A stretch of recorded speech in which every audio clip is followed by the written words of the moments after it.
but because it is so thick, it isn't affected necessarily by the 18-foot 8-inch rule. All right, here's an example here. How do we treat this case? Here's a tight limestone on top of this sand, and what's going on? Is this an oil zone? No. Look at all three curves are showing high resistivity, and even the microlog does not show porosity. So this is a tight zone, and what is happening here is about 1 ohm RT. This is probably not valid even at that, because again, this high resistivity bed is affecting this, and probably this reading can't be believed. But the best you can come up with, or that I can come up with, is probably a 1 ohm RT.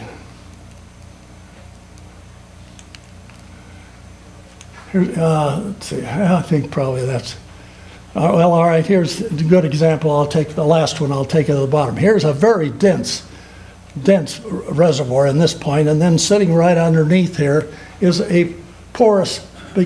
Why is it porous? Because the resistivities are less. Then again, so what do you take for an RT?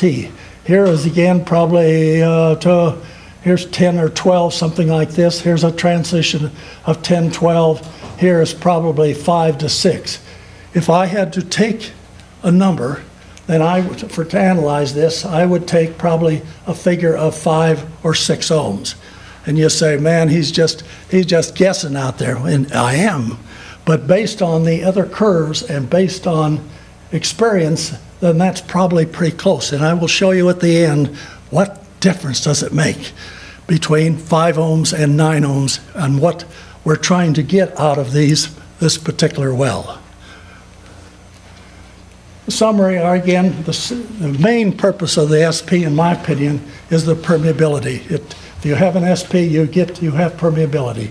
It's a good shale indicator. Get RW. It's not developed in empty holes in an oil-based mud system, but it's a great log. I'm not going to cover in gamma ray. John really went into great detail.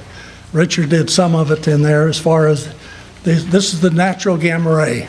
In these days, in the 20s and 30s and the 40s, we didn't know how many gamma rays there were or what style they were or what they were. They were just natural gamma rays. And so we used them as far as to really correlate beds.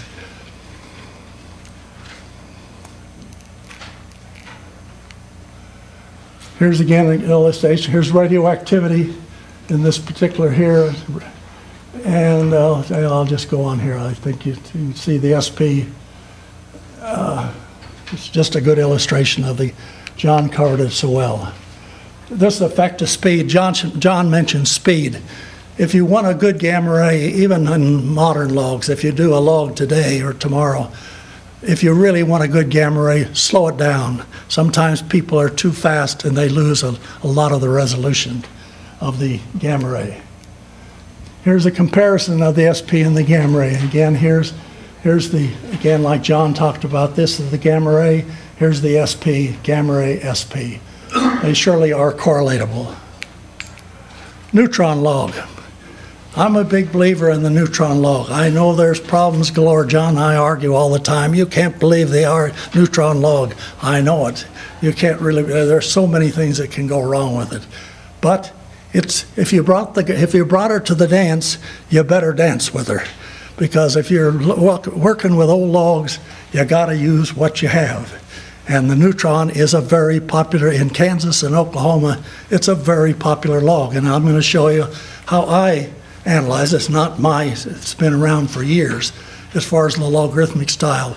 But in my opinion, based on the work that I've done and correlating with core, which is always a very inexact, it's a very exact tool, core is analysis, but very inexact as far as, I mean, remember, like I tell people, you're looking at about a thumb and you're taking that over 10 acres, 100 acres, 200 acres and saying, oop, that porosity and that little core piece is what it takes place.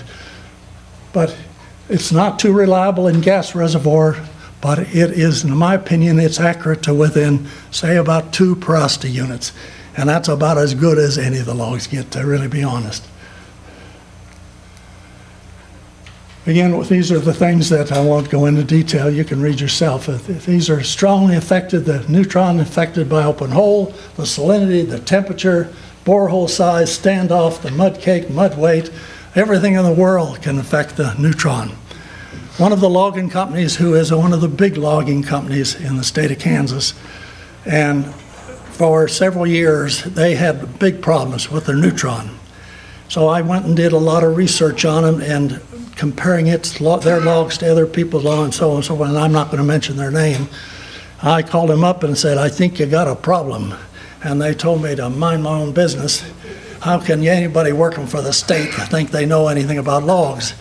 But what their problem was calibration. So if you run logs from operators, from logging companies in Kansas, and they say, oh, you think, oh boy, they're so busy, they've been running all kinds of wells.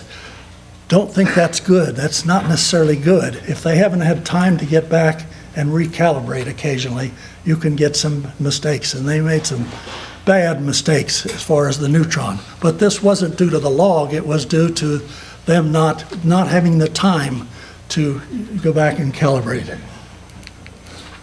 Here's the logarithmic style. This is not mine, I'm not saying it is, but this a lot of people think this is magic, and it is.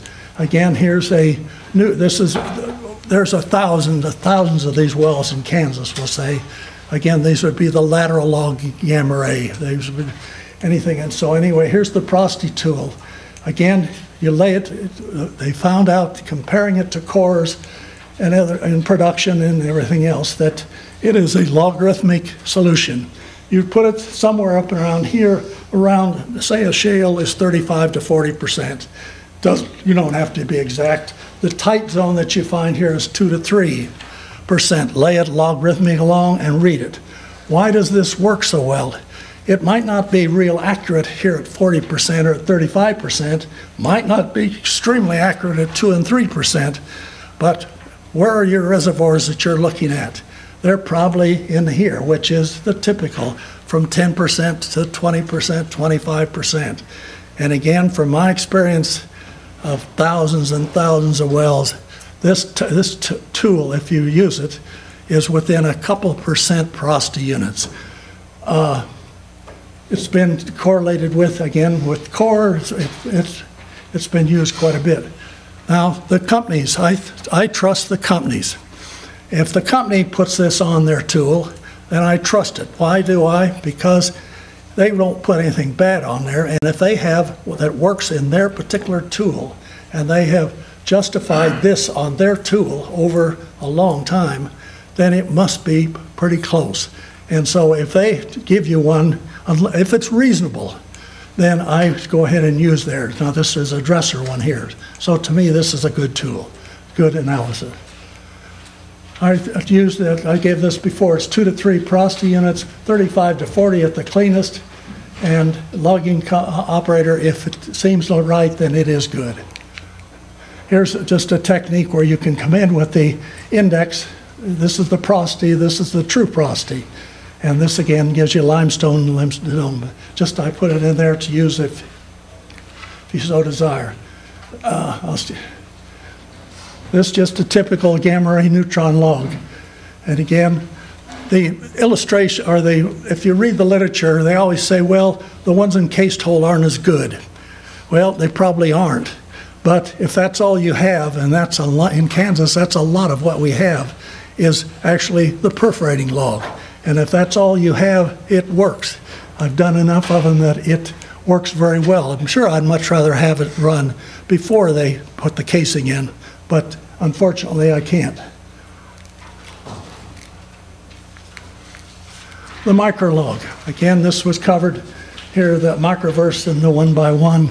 Again, microlog is a great permeability indicator. It can be used for Prosty, very slow technique, but you can do it to determine Prosty. The problem is it doesn't digitize well because, again, it usually, when you look at the curves, if it's a 20-foot sand, the numbers are the same all the way down.